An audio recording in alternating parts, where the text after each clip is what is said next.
Hello everyone, this is EmperorRi with chapter 232 of Jujutsu Kaisen. Continuing on from the latest chapter, we start today's chapter with the wheel already turning for the second time.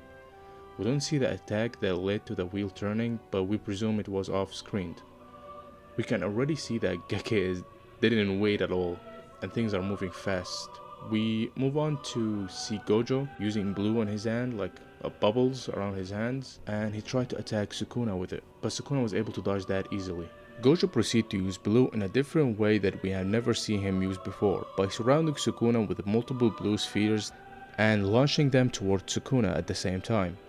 It's somewhat similar to Naruto's truth-seeking orbs. Man, these past two chapters, Geke has been referencing Naruto a lot. Just hopefully he doesn't copy or reference the ending of this fight to Naruto. Then we see that Sukuna was able to dodge the attack, but we see that the orbs doesn't stop following Sukuna, but they are tracking him and trying to attack him once again.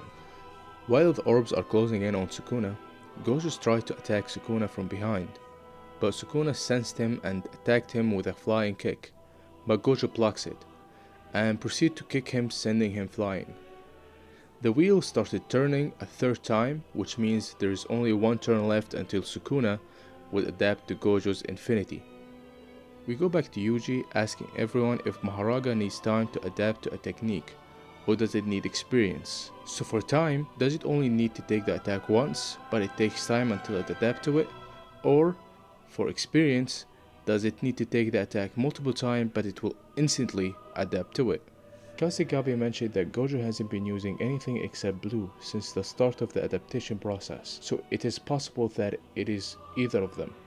We go back to the fight and we see Gojo and Sukuna getting inside of a building, and we also see crows getting inside with them, which is Mimi's ability. I actually love that we actually see them in the actual fight in the panels. Anyway, Gojo thinks to himself that he convinces Sukuna that he will only be using blue throughout the fight. So when Gojo switch up and use something different like red for example, Sukuna would react to it slower. We see that before Gojo fires his red, Sukuna wheels is already turning black. Gojo figures out that Sukuna uses amplification to minimize the damage. Sukuna also remarks that even though he uses amplification to negate the limitless technique, it cannot fully negate strong attack like blue or red.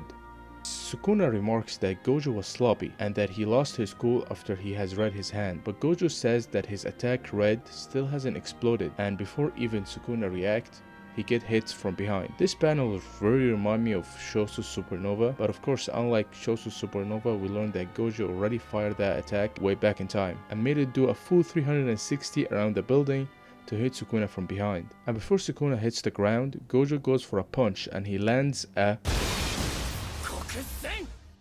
We all knew that Gojo was able to land the Black Flash before, but seeing him actually do it is actually nice to see. And after getting hit by the Black Flash, we see Sukuna's eye turns white and the wheel falls to the ground. I know every Gojo's fan was at their happiest point in this exact panel, but of course, as we all know, Geke hates this man. So the wheel turns, which indicate that Mahoraga in theory adapted to Gojo's infinity. And then we see Gojo getting sucked into a shadow beneath him, which made him lose his balance. And Mahoraga reappear and slash Gojo in his stomach, and that's the chapter.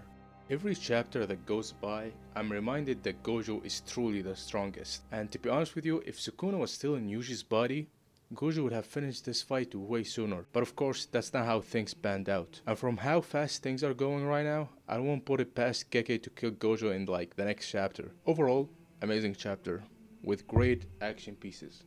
I would give it a 9 out of 10. And with all being said, thank you all for watching this video. Don't forget to like and subscribe, and peace.